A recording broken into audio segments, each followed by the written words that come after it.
Hello again, folks. It's Barry with Barry's 8-Track and Classic Car Radio Repair, and today we're demonstrating a conversion I've done on a unit out of a 69 Dodge Coronet 500 convertible. This unit comes from Todd in Colorado Springs, Colorado, and he has requested my super cool master input-output box that has all your subwoofer outputs, your left and right, front and rear preamp outs, and also your auxiliary inputs. So we'll be trying out some of that a little bit later here.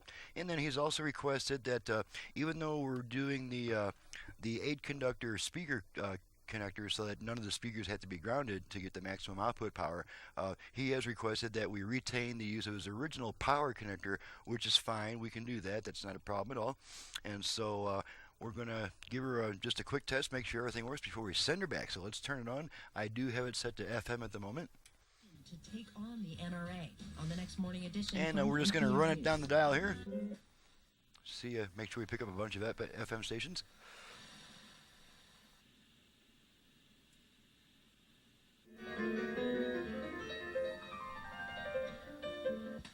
Southern California's huge wildfire are now being allowed to. Irritating,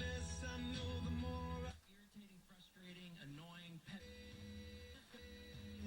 way to enjoy life. Imagine how big God's heart is. Lighten up. And Caleb, positive. The greatest of these is love. Breezy. Daytime highs today for Flagstaff should. Be a good time to change. 57 today. And 93.9 the mountain. Looking for a delivered. Limitations apply. You work hard. And the team official has testified in 2012. She was. And the song would also be. Okay, there's about 15 so far. Countries around the world. 95.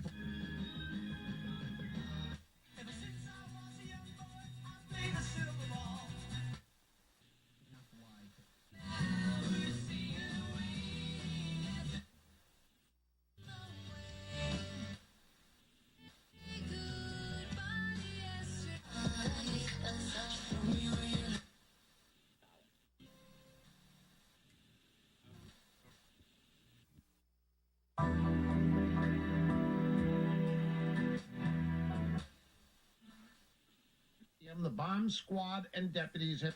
My new story start. Wait for them to ask. On over to Sedona Pace Centre and save up to 50. Yeah, right. Well, you don't wear the same shirt. Okay, I counted about 28 FM stations that come in nice and clear. So now we're flipping over to AM, and if your radio does not have an original AM/FM switch, then to flip over to between AM and FM, we just turn the unit off and then turn it right back on within about half a second. So here we go, off, on. Okay, now you're hearing the usual AM interference type noises, and we should get 2 or 3 AM stations in this area.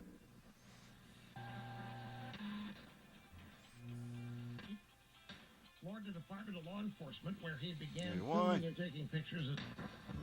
Take my life. And then we get a strong one about towards the middle of the dial. $50 off your first. And there's our strong AM station. Okay, now we're going to put it back to FM so we can demonstrate the original balance control and the virtual fader control. I'm going to pick a strong station that's got some decent activity on it if I can find one. Alrighty, now the original balance control, and you know what, we'll move to our output level meters here so we can see the results of our adjustment.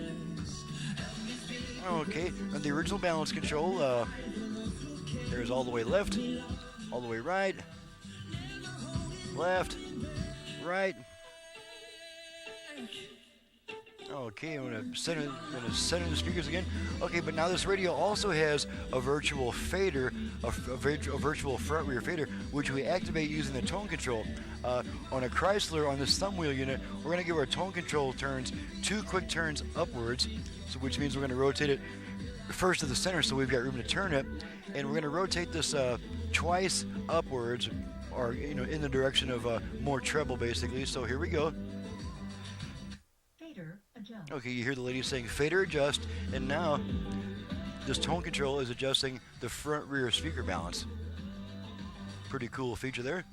And you can adjust it as long as you want, and then once you're satisfied with your adjustment and you stop adjusting it, it'll wait about 2 seconds, and then you hear that single tone letting you know that that setting has been saved, and this is once again just the tone control.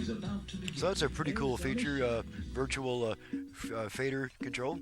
And so now we're going to pop in an 8-track here. You know what, before we do that, let's go ahead and test the line input.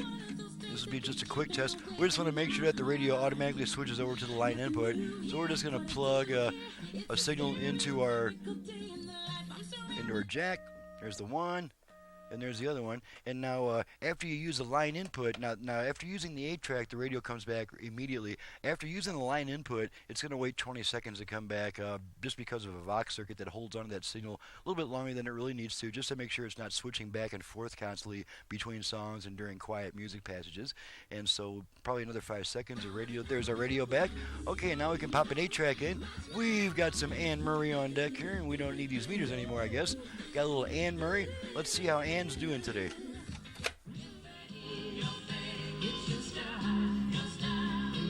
That's a nice bright sounding 8-track because it has my special 8-track preamp.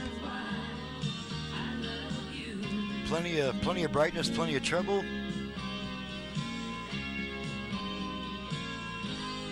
Okay, this will be a good time between songs to make sure it's not bleeding over from another track, which we can see that it's not. We'll wait till the next song to start, and then, or maybe it's, okay, it just switched tracks on its own because it's at that point. So we'll let this song start, and then there we go. And then we'll switch tracks manually a bunch of times.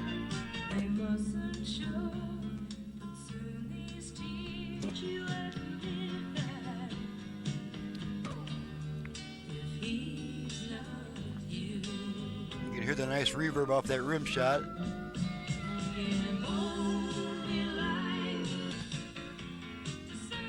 Nice and tight, punchy.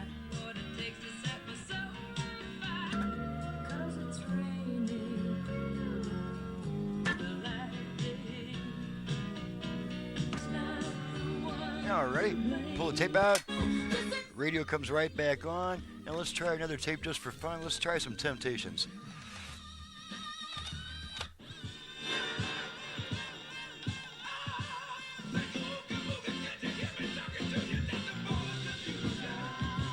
Another one of my old favorites.